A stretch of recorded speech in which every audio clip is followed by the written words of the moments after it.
Tu kesilapan. Tak. Kamera di atas. Okey, datang semua kembali shortcut. Sekarang mereka cuba untuk dapatkan kiri bagi atas. Shadow nak terus berjaya untuk disatukan, tapi masih lagi ada respon yang baik. Semua berjaya dapatkan Skyzat mencari kill dan seterusnya Zon berjaya untuk dapatkan Siska.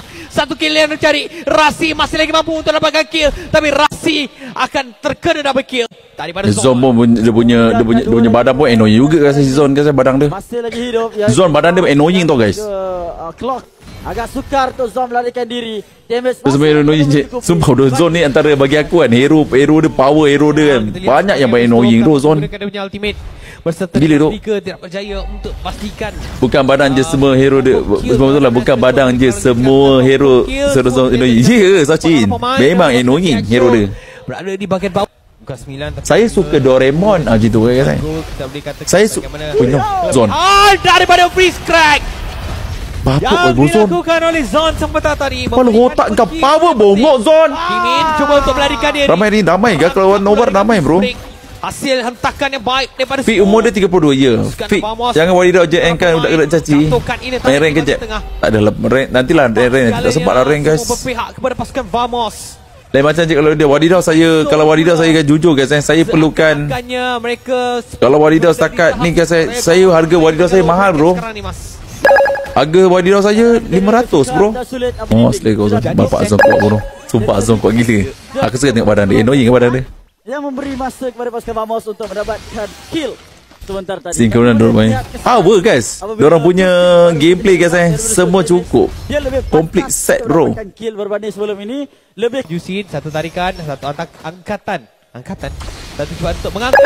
Kita lihat bagaimana sekarang ini gerakan yang baik. Kembali pasukan Vamos. Fiskrak dilakukan dan sekarang ini pasif daripada Aurora tak ada. Namun dalam masa sama CB akan dikorbankan terlebih dahulu. Gila bodoh Zon. Setup dia. Vamos telah tiada. Namun damage daripada Sumpah. Cukup menyakitkan. Kelakon dapat kill. 2 orang saja, 3 orang masih lagi ada untuk pasukan Vamos. Gila guys Zon punya sekejap. Dia delay. Sabarlah guys. Dikala satu wave bina guys bina tak ada sebaik ke. Tak follow boleh tak guys. Vamos boleh lagi menamatkan. Follow boleh tak bos. Sebab pasukan Vamos kurang daripada jumlah, tetapi at least mereka boleh. Yes boss. Yes boss. Laku fast and road. Jago gila si kelakon. Power sangat lah guys. Cuba nak beritahu dekat korang final aku bagi 30% yang mana yang follow ni cuba aku beritahu aku leak result guys aku leak result dan cuba aku beritahu dekat kau final Vamos lawan dengan Homeboys. Homeboys fix no debat guys besok kita tengok Vamos lawan Homeboys okey. Kelakon ni Evos kelakon Evos. Nice Jack mantap bosku. Ada kuih nama betul. Kalau dengan kelakon Jack mana better? Rasa macam lagi sedap kelakon lah guys. Macam sedap kelakon dengan Zon lah. Nampaklah sinkron dorang sama-sama follow up walaupun Zon agresif kelakon auto belakang dia. Okey. Maksudnya kelakon dia game ada tahu lah. Dia walaupun okey ke tapi mungkin kelakon lebih tak lah bila dengan Zon nampak gerakan gameplay tu gila guys. Dia macam unik. Ada macam unik lah. Ni berasa video mesti. Sekarang ni tak sempat. Dia sempat. Mati juga nama Kimin menerima damage. Dia dikepung dengan batu yang telah diangkat. Kimin masih lagi ada Coach Shadow untuk melarikan diri. Dia angkat pula. Kimin kena masuk. Kimin cuba masuk tapi dia terus saja tinggal dia jauh in the crowd.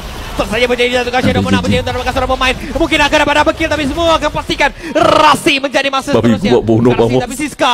2 pemain. Sumpah gila kuat gila Vamos buruk. Ya sekarang ni Lot dah jadi 3-0 confirm. Lot yang sangat besar.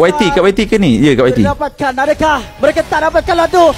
Terus fokus pada tarik kristal. Tapi masih lagi dengan ada gerakan yang cuba dilakukan. Tapi dengan ada bantuan Minute, pasukan Vamos menang 3-0. Kemenangan bersih, putih, tulus, suci dan murni didapatkan oleh Hala Vamos di dalam perlawanan upper semifinal. Ini nampak bukan satu perlawanan yang mudah untuk pasukan Vamos. Tapi mereka berjaya untuk lakukan tugas mereka. Gila lah bro, in the chat saya viewer hari ni. Yang dirancang